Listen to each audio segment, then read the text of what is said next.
टियाड़िया, टियाड़िया, टियाड़िया। आज हम बात करेंगे एक ऐसे कलाकार की जिन्होंने अपनी आवाज से न सिर्फ दिलों पर राज किया बल्कि पूरी दुनिया को अपना दीवाना बना दिया। जी हां, बात हो रही है किशोर कुमार की। उनका अंदाज इतना अनोखा था कि शुरुआत में लोगों ने उन्हें समझा ही नहीं, उन्हें ठुकरा दिया। अब सुनो उस दीवाने की कहानी। बचपन में किशोर कुमार की आवाज कमजोर और लगभग नाजुक थी, जैसा कि दादा मोनी ने बाद में बताया था। जैसे हर बार होता है, किस्मत ने इस बार भी कुछ ऐसा किया कि उनकी आवाज में जादू भर दिया। एक दिन किशोर ने गलती से अपने बड़े पैर की अंगुली को चाकू से काट लिया। जख्म गहरा था, दर्दनाक था और ठीक होने में काफी समय लगा। हफ्तों तक किशोर दर्द में रोते रहे, दिन भर हर दिन चीखते रहे। लेकिन इस लगातार रोने का एक अजीब साइड इफेक्ट हुआ। उनके वोकल कॉर्ड्स खुल गए और उनकी आवाज साफ होने लगी। उसका गला खुल गया, दादा मोनी ने कहा।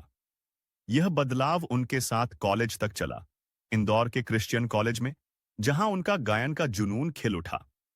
शाम के समय वे दोस्तों के साथ महफिलें सजाते, सहगल की गजलों से लेकर जोशीले पश्चिमी गानों तक गाते, खासतौर पर अमेरिकी कंट्री सिंगर जिमी रॉजर्स के गाने, जिनसे उन्हें योडलिंग सीखने को मिला। किशोर के जोरदार अभ्यास से कॉलेज में हंगामा मचता, छात्र शिकायत करते और स्थानीय अखबारों में उनके बारे में खबरें छपतीं, लेकिन कोई उन्हें रोक नहीं पाया। इंदौर, 1948। किशोर कुमार का पहला सार्वजनिक प्रदर्शन लगभग आपदा बनने वाला था, या कम से कम उन्हें ऐसा लगा। दोस्तों के जोर देने पर इंदौर के क्रिश्चियन कॉलेज में किशोर ने गाने की हामी भरी, लेकिन शर्त रखी कि स्टेज का पर्दा नीचे रहेगा। घबराहट में, एक ओवरकोट में पसीने से तर, उन्होंने गलती से ऊंचे स्वर में गाना शुरू किया और स्वर को और ऊंचा करना पड़ा, क्योंकि उन्हें लगा कि अब पब्लिक हूट करेगी। आधे में अचानक पर्दा उठ गया और शर्मीले किशोर पूरे दर्शकों के सामने आ गए। पसीने में भीगते हुए उन्होंने गाना पूरा किया और जब खत्म हुआ तो दर्शकों ने खड़े होकर जोरदार तालियां बजाईं। क्रिश्चियन कॉलेज की तालियों ने उनका आत्मविश्वास बढ़ाया, लेकिन पढ़ाई में उनका मन कभी नहीं लगा। दूसरे साल, बेचैन और उदास, उन्होंने बंबई का रुख किया, अपने बड़े भाई अशोक कुमार के साये में गाने का सपना लेकर। किशोर बिना किसी ठोस मकसद के बॉम्बे आए थे, लेकिन उन्हें गायकी का शौक था। उनके बड़े भाई अशोक कुमार, उस जमाने के सुपरस्टार जिन्हें प्यार से दादा मोनी कहा जाता था, ने किशोर को अभिनय की ओर धकेला, यह कहकर कि गायकी में कोई पैसा नहीं है। दादा मोनी के जोर देने पर किशोर ने पहली बार कैमरे का सामना किया देव आनंद की फिल्म जिद्दी में। यह एक छोटा सा किरदार था, एक माली का, जिसे बस देव आनंद को देखना था, जो नायिका कमिनी कौशल के पास से गुजर रहे थे। लेकिन किशोर ने निर्देशक के निर्देशों को अनदेखा किया और अभिनेताओं की ओर देखकर चुपके से एक गाली बकी। दादा मोनी ने उन्हें डांटा और किशोर नाराज होकर सुलगने लगे। उनके शुरुआती ऑडिशन बंबई में पूरी तरह नाकाम रहे। किशोर बेमेल कपड़ों में पहुंचे, योडलिंग करते हुए, बम चिक बम गाते हुए, ऐसा अंदाज जो पहले किसी ने नहीं सुना था। प्रोड्यूसर्स ने उन्हें रिजेक्ट ही नहीं किया, बल्कि सोचा कि ये अजीब और सन की इंसान है। फिर उन्हें खेमचंद प्रकाश मिला, जिसने इंदौर की लता मंगेशकर को स्टार बनाया था। राजस्थान के सुजानगढ़ से आए प्रकाश ने लता को आएगा आने वाला से मशहूर किया था, महल फिल्म में, जिसमें मधुबाला थीं, जो बाद में किशोर की पत्नी बनी। किशोर का पहला बड़ा ब्रेक भी प्रकाश से मिला, फिल्म जिद्दी के लिए मरने की दुआएं क्यों मांगू। काफी लोकप्रिय नहीं हुआ। किशोर छोटे मोटे अभिनय रोल्स में भटकने लगे। फिर किस्मत ने खेला। कुछ महीनों बाद फिल्म कनीज में उनका सिग्नेचर योडलिंग और बम चिक बम सुना गया, जिसने इंडस्ट्री के कानों तक धमाका किया। उनके समकालीन अन्य गायकों के विपरीत किशोर को कोई औपचारिक प्रशिक्षण नहीं मिला था। उनकी आवाज कच्ची, बिना फिल्टर की थी, प्रकृति का दुर्लभ उपहार। शास्त्रीय निर्देश न होने के बावजूद किशोर रिहर्सल पर बहुत भरोसा करते थे और अक्सर तब तक रिकॉर्डिंग करने से इनकार कर देते जब तक उनका प्रदर्शन पूर्णतः परफेक्ट न हो जाता। इसके बावजूद उनकी सहज प्रतिभा इतनी सटीक थी, उनकी आवाज इतनी खास थी कि जब दूसरे भी वही गाना गाते तो किशोर का संस्करण सबसे ऊपर रहता। जब वे निचले सुरों में गाते उनकी नरम बैरिटोन आवाज दिल को पिघला देती थी। जब वे योडलिंग करते, तीव्र रूप से गहरी आवाज से फाल्सेटो में जाते, तो वे एक बेफिक्र नदी की तरह बहते, और जब वे ऊर्जा बढ़ाते, उनकी आवाज एक गर्जना बन जाती जो आसमान को चीर देती थी। करीब 20 साल तक किशोर मुख्य रूप से अपने लिए और देव आनंद के लिए गाते रहे, जिन्हें वो प्यार से महाप्रभु कहते थे। उन्होंने दिलीप कुमार और राज कपूर जैसे सितारों के लिए गाने से इनकार कर दिया, जिससे कई मौके खो गए। उदाहरण के लिए, फिल्म उपकार के गाने कसमें वादे प्यार वफा के लिए उन्होंने जवाब नहीं दिया और मन्ना डे का संस्करण अमर हो गया। किशोर कुमार दूसरों के लिए गाने में अनिच्छुक थे, जो कि हैरान करने वाली बात थी। उनका एकमात्र जुनून गायन था। उन्होंने अभिनय को मजबूरी में अपनाया था। उनके पास कई महान संगीतकारों के साथ काम करने और भरपूर पैसा कमाने के मौके थे, जिसकी उन्हें हमेशा चाह थी। उनका यह फैसला केवल उनकी सन की प्रकृति और विचित्रताओं से समझा जा सकता है। दोस्तों, क्या आप जानते हैं कि किशोर कुमार ने कितनी बार शादी की थी? क्या आपको पता है कि क्या वह शादी करने के लिए करीम अब्दुल बने थे? और क्या आप जानते हैं कि उनकी पहली पत्नी का एक कार से क्या अनोखा रिश्ता है? ये ही है इतिहास, बाकी सब बकवास के इस एपिसोड में। आइए किशोर कुमार की शादियों के सफर पर लौटते हैं। किशोर कुमार ने 4 अद्भुत महिलाओं से शादी की। हर शादी का अपना अलग रूप था। पहली, प्रेम के लिए। दूसरी, कर्तव्य के लिए। तीसरी, जिसे उन्होंने खुद मजाक कहा। और चौथी, शायद उस गहरे साथ की तलाश में। इन चारों शादियों ने कहीं न कहीं किशोर के व्यक्तित्व की एक खासियत और एक कमजोरी दोनों को उजागर किया। निर्देशक हरनाम सिंह रावेल ने एक बार कहा था, किशोर बिल्कुल लापरवाह थे। वो कभी जिंदगी से सीधे नहीं भिड़े। या तो उन्हें कोई आसान रास्ता मिल जाता, या फिर वे पीछे हट जाते। किशोर की जिंदगी का सफर इस बात को साकार करता है। उन्होंने कभी प्रेम को शब्दों में ज्यादा नहीं कहा, लेकिन उनके कामकाज और उनके हाव भाव यह दिखाते हैं कि वे एक आवेगी और आदर्शवादी इंसान थे, जो निराशा से घिर जाने पर भी बार बार प्रेम और स्थिर पारिवारिक जीवन की खोज में भागते रहे। किशोर, रूमा और एक कार। किशोर एक सच्चे जीनियस थे, जिनका व्यवहार अनिश्चित और अनोखा था। उनकी यह अनोखी अदा उनकी संगीत और निजी जिंदगी दोनों में झलकती थी। इसका सबसे बड़ा उदाहरण थी उनकी पहली शादी, जो रूमा गुहा के साथ हुई। रूमा एक प्रतिभाशाली अभिनेत्री थीं, जिन्होंने दिलीप कुमार और देव आनंद जैसे सितारों के साथ काम किया था। वे मशहूर फिल्म निर्माता सत्यजीत रे से भी रिश्तेदार थीं।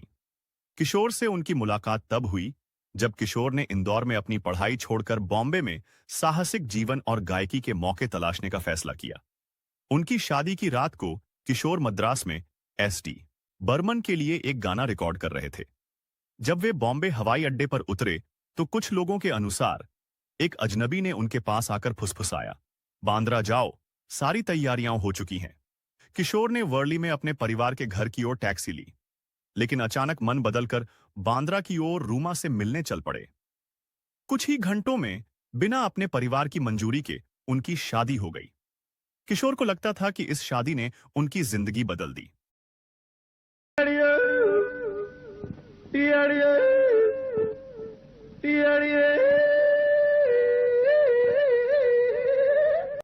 उनकी अनोखी योधलिंग, जिसकी पहले आलोचना होती थी, अब लोकप्रिय होने लगी। उनकी फिल्में बॉक्स ऑफिस पर सफल होने लगीं और उनका अभिनय करियर चमक उठा। एक दिन अपने आवेगी स्वभाव के चलते किशोर ने अपनी सारी जमा पूंजी 4000 रुपए एक कार खरीदने में खर्च कर दी। एक विज्ञापन को गलत समझकर उन्हें लगा कि कार सिर्फ 1000 रुपए में मिल रही है। जब वे रूमा के साथ शोरूम पहुंचे, तो पता चला कि 1000 रुपए की छूट थी, न कि कार की कीमत। अपनी भूल पर शर्मिंदगी महसूस करने के बावजूद अपनी जिद के चलते उन्होंने 4000 रुपए बतौर एडवांस दे दिए और बाकी राशि किस्तों में चुकाने का वादा किया। वह कार, एक हरी मॉरिस माइनर, किशोर के लिए भाग्यशाली साबित हुई। मजेदार बात यह है कि यह कार उनकी पहली शादी जितने समय तक चली। 1968 में उनकी शादी टूट गई। मैं चाहता था कि वह मेरा घर बनाए, लेकिन वह अपना करियर बनाना चाहती थी, किशोर ने बाद में शादी टूटने की वजह बताते हुए कहा। रूमा से तलाक के बाद किशोर ने उस कार को अपने मुंबई के जुहू इलाके में बने बंगले गौरीकुंज के नीचे दफना दिया। यह कार उन्हें रूमा की याद दिलाती थी और वे ब्रेकअप के बाद कोई भी भावनात्मक चीज अपने पास रखना नहीं चाहते थे। किशोर, मधुबाला और दिलीप कुमार। 1960 किशोर कुमार और मधुबाला की मुलाकात 1956 में ढाके की मलमल फिल्म की शूटिंग के दौरान हुई। उनके पेशेवर रिश्ते ने जल्द ही दोस्ती का रूप ले लिया। उस समय मधुबाला का दिलीप कुमार के साथ 9 साल का बहुचर्चित प्रेम संबंध 1957 में नया दौर के कोर्ट केस के बाद खत्म हो चुका था। 1960 में जब मधुबाला अपने दिल की बीमारी वेंट्रिकुलर सेप्टल डिफेक्ट के इलाज के लिए लंदन जाने की तैयारी कर रही थीं, तब उन्होंने किशोर से शादी कर ली। शादी उस समय हुई जब मधुबाला बीमारी से थकी हुई बिस्तर पर थीं। उनकी बहन मधुर भूषण के अनुसार यह शादी आंशिक रूप से जिद और गुस्से में दिलीप कुमार के प्रति भावनात्मक प्रतिक्रिया के रूप में हुई थी। कुछ अफवाहें थीं कि किशोर ने इस शादी के लिए इस्लाम कबूल कर लिया और करीम अब्दुल नाम अपनाया। हालांकि किशोर और बाद में मधुबाला की बहन ने स्पष्ट किया कि वे हिंदू ही रहे। शादी के तुरंत बाद किशोर मधुबाला को लेकर लंदन गए, जहां डॉक्टरों ने पुष्टि की कि उनका दिल का दोष ऑपरेशन से ठीक नहीं हो सकता और उनके पास केवल 2 साल का जीवन बचा है। इस खबर को सुनकर मधुबाला ने कथित तौर पर अपने होटल की बालकनी से कूदने की कोशिश की, लेकिन किशोर ने उन्हें जीवन न छोड़ने के लिए मना लिया।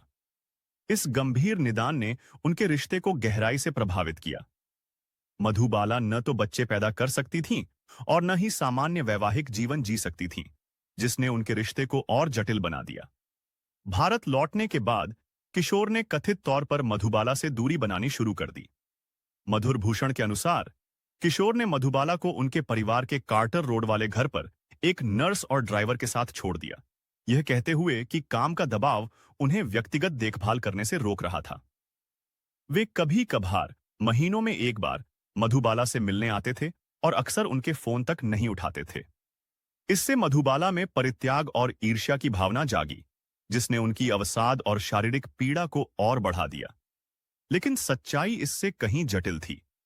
2022 में किशोर कुमार की जीवनी में लेखक अनिरुद्ध भट्टाचार्य और पार्थिव धर ने इस मिथक को तोड़ा कि किशोर ने मधुबाला की उपेक्षा की।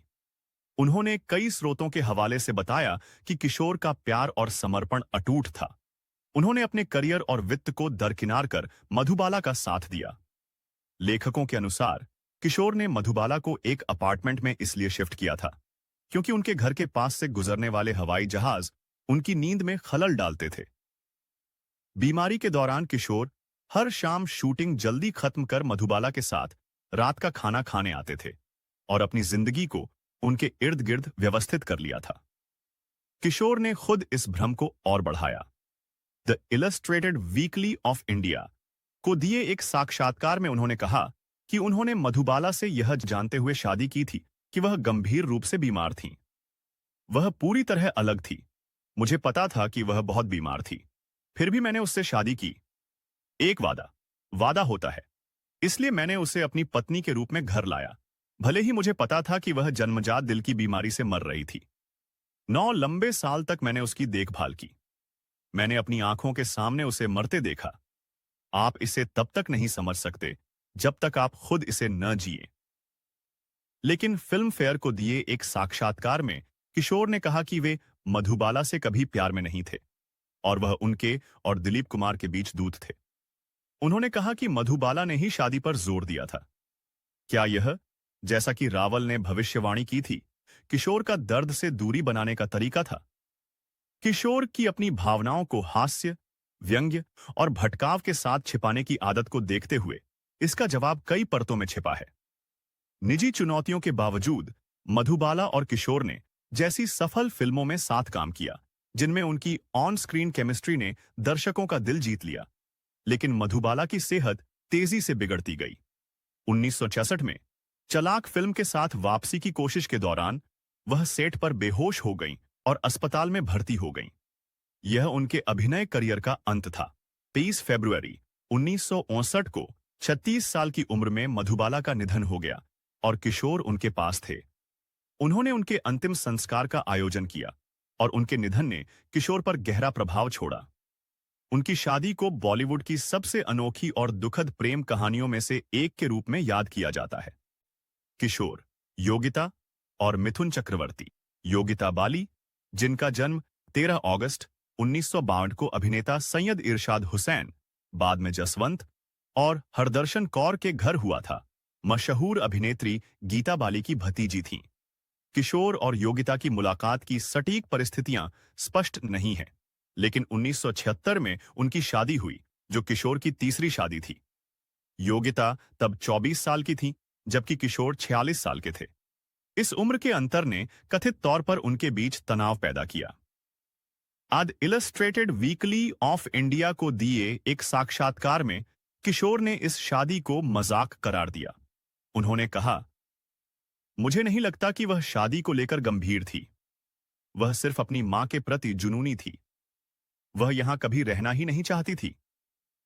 उन्होंने उनके मतभेदों का कारण योगिता का अपनी मां, हरदर्शन कौर, के प्रति गहरा लगाव और उनके वैवाहिक जीवन में रुचि की कमी बताया।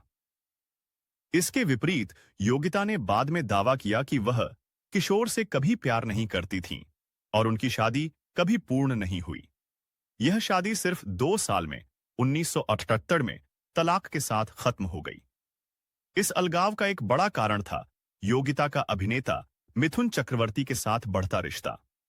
1978 में किशोर से तलाक के तुरंत बाद योगिता ने 1969 में मिथुन से शादी कर ली। इससे किशोर को गहरा आघात पहुंचा और उन्हें विश्वासघात का एहसास हुआ। इस अनुभव पर विचार करते हुए किशोर ने कहा, अच्छा हुआ कि हम जल्दी अलग हो गए। एक ऐसी टिप्पणी जो राहत और छिपे हुए आक्रोश दोनों को दर्शाती थी।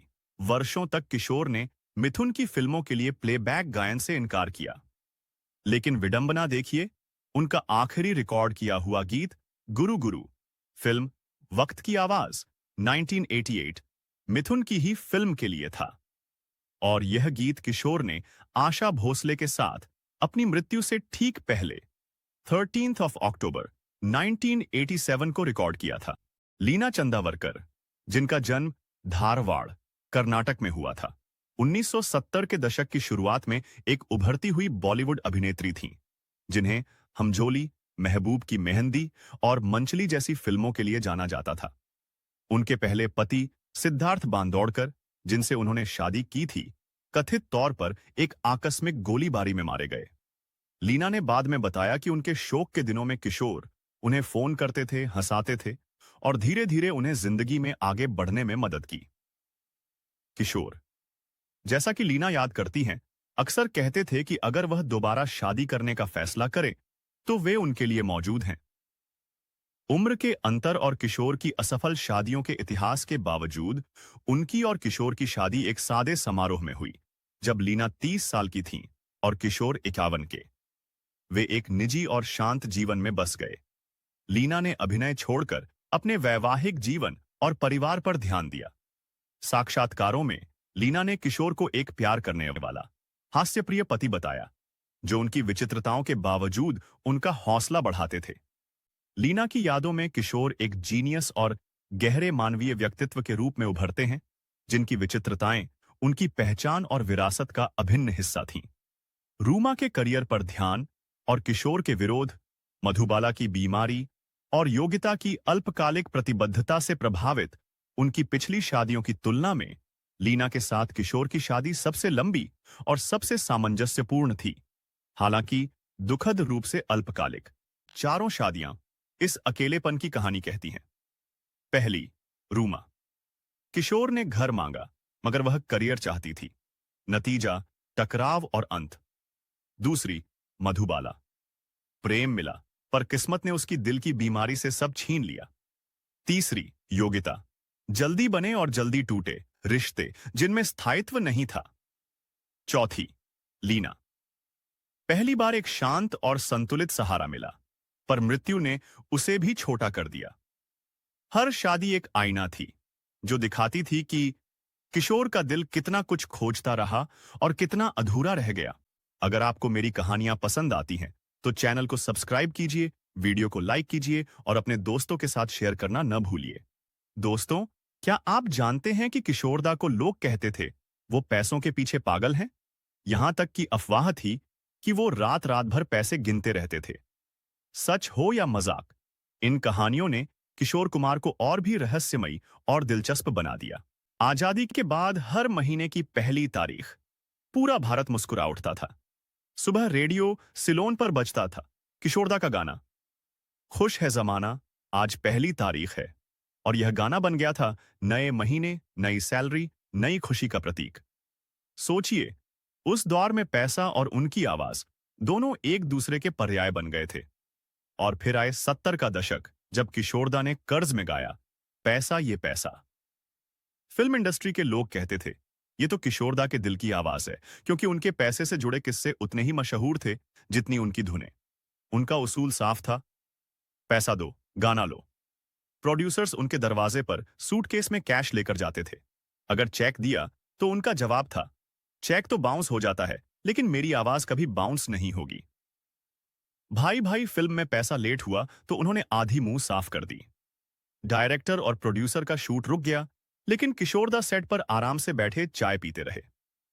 मिस मैरी में पेमेंट टला तो सिर के एक तरफ के बाल काट लिए। आखिरकार टोपी दिलानी पड़ी ताकि शूट हो सके।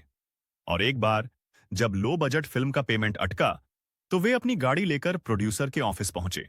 वहां खड़े होकर हॉर्न बजाते और मोहल्ले भर के सामने चिल्लाते, पैसा दो, गाना लो। लोग तमाशा देखते रहे और प्रोड्यूसर मजबूर होकर पैसा देने पर झुका। कई लोग कहते यह सब लालच था, लेकिन उनके बड़े भाई दादा मणि अशोक कुमार कहते थे, नहीं, यह थी सर्वाइवल्स की जंग। खंडवा, मध्य प्रदेश के एक साधारण परिवार से निकले किशोर ने बचपन में तंगी देखी थी, और यही वजह थी कि पैसा उनके लिए सिर्फ दौलत नहीं था, बल्कि सुरक्षा था, आजादी था। दोस्तों, उनकी यह आर्थिक सजगता टैक्स विभाग से उनकी लड़ाइयों में और साफ दिखी। 70 का दशक था, टैक्स दरें 90% से ऊपर। प्लेबैक सिंगिंग, एक्टिंग और फिल्म बनाने से उनकी भारी कमाई उन्हें टैक्स विभाग का निशाना बना रही थी। नोटिस आते, मुकदमे होते, बट किशोरदा का अंदाज जुदा था। जब इनकम टैक्स वालों का नोटिस आता तो वो जवाब गानों से देते।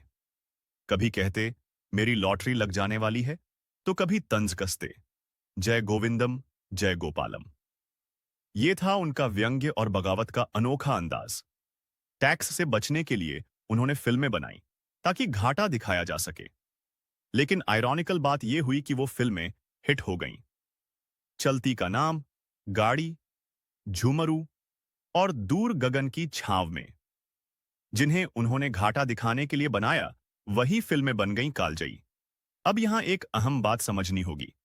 किशोर कुमार का पैसों से रिश्ता केवल लालच या गिनती का नहीं था।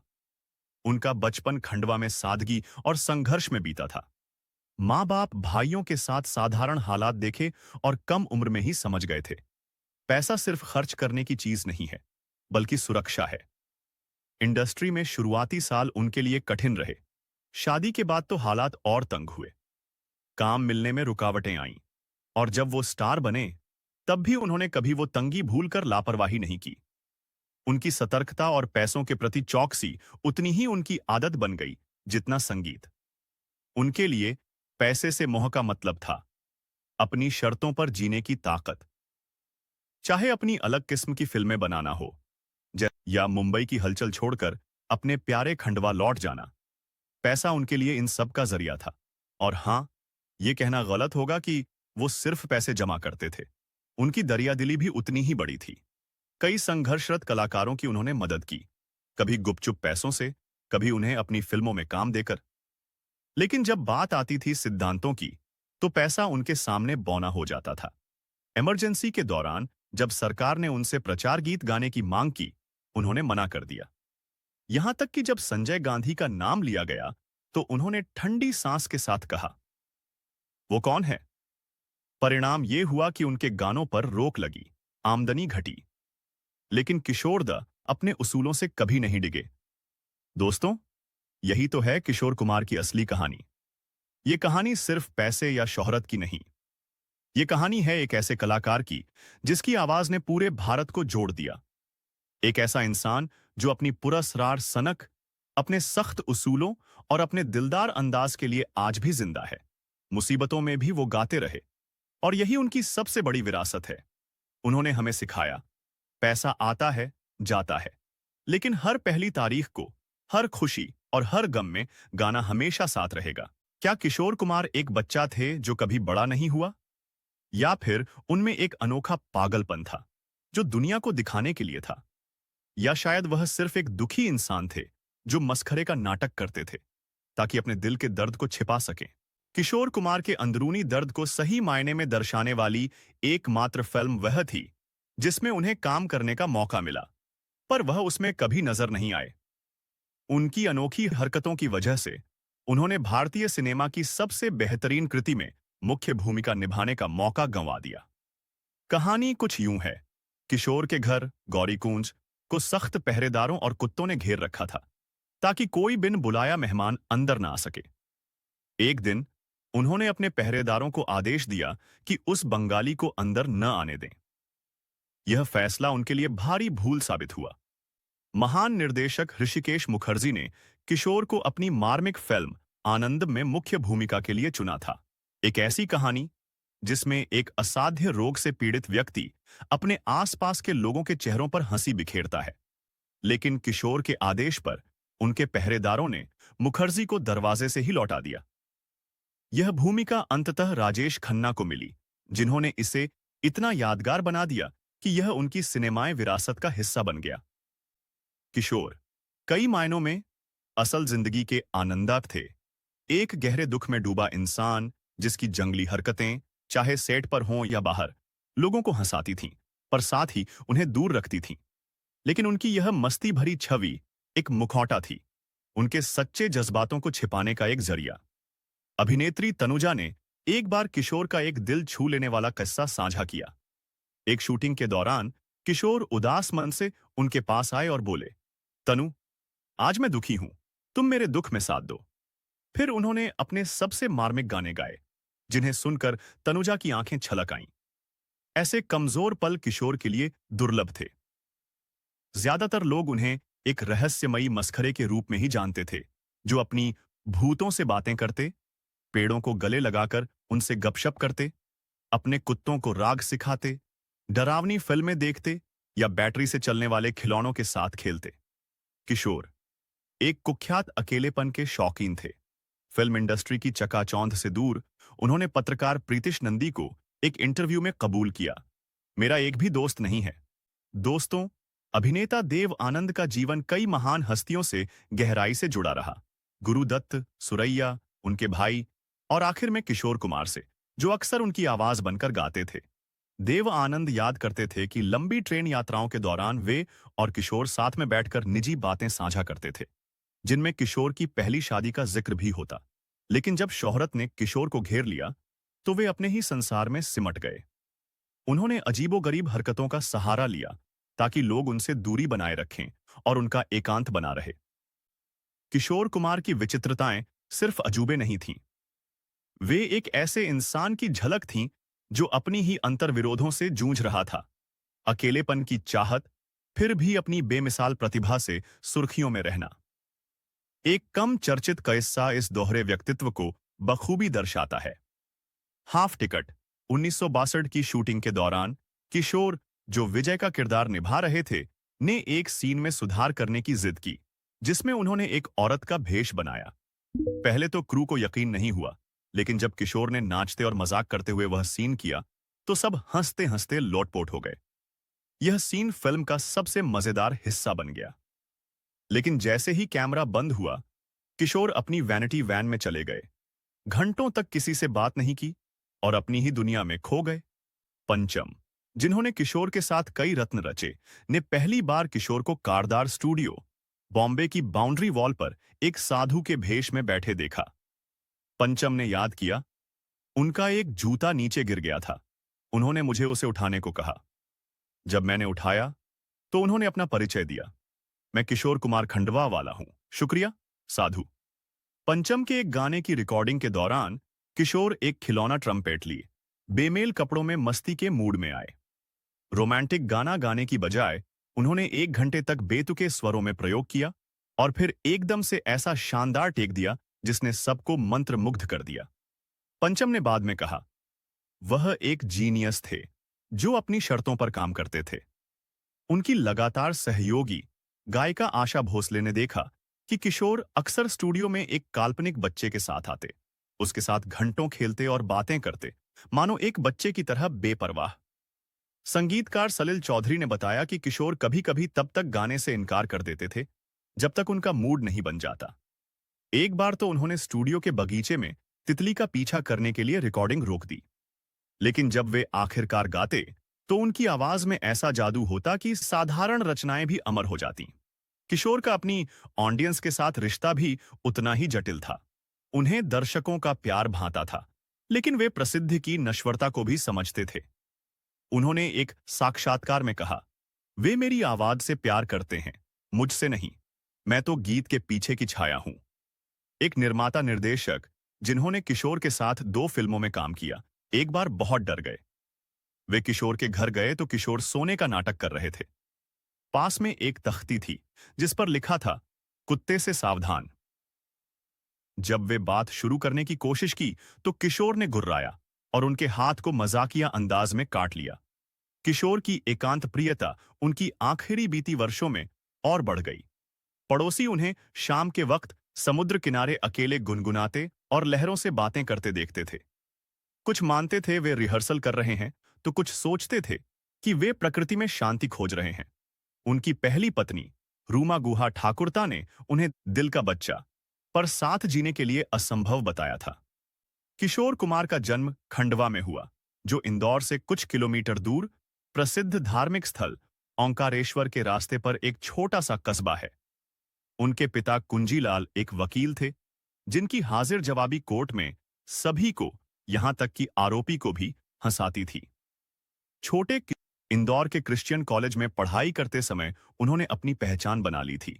लंबी दाढ़ी रखी और हमेशा एक ही ओवरकोट पहनते, चाहे तपती गर्मियां ही क्यों न हो। उन्हें लगता था कि वही ओवरकोट उनके लिए लकी है और लोग चाहे मजाक उड़ाए, वे उसे उतारने को तैयार नहीं होते। एक बार कॉलेज का फुटबॉल मैच चल रहा था। जब एक खिलाड़ी घायल हो गया तो किशोर ने जगह भरने के लिए मैदान में उतरने का फैसला किया। सोचिए, चिलचिलाती मालावा की गर्मी में बाकी सब खिलाड़ी पसीने से तर थे और किशोर मैदान में थे, ओवरकोट, सैंडल, दस्ताने और मफलर पहनकर।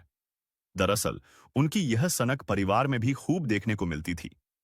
उनके बड़े भाई अशोक कुमार, जिन्हें सब प्यार से दादा मणि कहते थे, और छोटे भाई अनूप कुमार भी ऐसे हास्यप्रद किस्सों का हिस्सा रहे। किशोर ने एक बार डरावना मास्क पहनकर अभिनेत्री मधुबाला को शूटिंग के दौरान डरा दिया। नतीजा यह हुआ कि दादा मणि गुस्से में भड़क उठे और किशोर को सेट पर न आने की हिदायत दे दी। लेकिन अगले ही दिन फिर वही हंगामा हुआ। मधुबाला चीख उठी क्योंकि किसी ने उन्हें उसी मास्क से डराया था। और जब सब शांत हुआ तो राज खुला कि इस बार मास्क के पीछे कोई और नहीं बल्कि खुद दादा मणि ही थे। पूरा सेठ ठहाकों से गूंज उठा। यही थे किशोर कुमार, जिनकी जिंदगी में प्रतिभा, पागलपन और हंसी एक साथ चलते थे। उनके बेटे अमित कुमार ने कहा, मेरे पिता पहेली थे जिसकी कुंजी उनका संगीत था। दोस्तों, किशोर अपनी आखिरी सांस तक गाते रहे। 12 अक्टूबर को किशोर ने आशा भोसले के साथ फिल्म वक्त की आवाज के लिए गुरु गुरु नामक गीत रिकॉर्ड किया, जिसमें मिथुन चक्रवर्ती भी थे, जो वही अभिनेता थे जिनके बारे में कहा जाता है कि उन्होंने किशोर की तीसरी पत्नी योगिता बाली के साथ अफेयर किया था। एक दिन बाद दादा मोनी के जन्मदिन पर किशोर का मुंबई में अपने घर पर हार्ट अटैक से निधन हो गया। उनके बेटे अमित कुमार ने बाद में बताया कि किशोर अपनी चौथी पत्नी लीना चंदावरकर के साथ घर पर थे और जब वे गिर पड़े तो लीना ने पहले सोचा कि यह उनका रोज का मजाक है। दुख की बात यह थी कि इस बार वह मजाक नहीं था। किशोर की मृत्यु के बाद लीना ने सार्वजनिक जीवन से दूरी बना ली। लीना की यादों में किशोर एक जीनियस और गहरे मानवीय व्यक्तित्व के रूप में उभरते हैं, जिनकी विचित्रताएं उनकी पहचान और विरासत का अभिन्न हिस्सा थीं। यह कहानी किशोर कुमार की जिंदगी के उन रंगों को बयां करती है जो उनके गीतों की तरह ही जीवंत और भावुक थे और जिन्हें सुनकर हर कोई उनके साथ हंसता, रोता और उनकी अनोखी दुनिया में खो जाता। तो दोस्तों, यह थी आज की कहानी। अगर आपको मेरी कहानियां पसंद आती हैं, तो चैनल को सब्सक्राइब कीजिए, वीडियो को लाइक कीजिए और अपने दोस्तों के साथ शेयर करना न भूलिए। तब तक सुनते रहिए। ये ही है इतिहास, बाकी सब बकवास। मिलते हैं अगले वीडियो में। तब तक जिंदगी एक सफर है सुहाना। नमस्ते।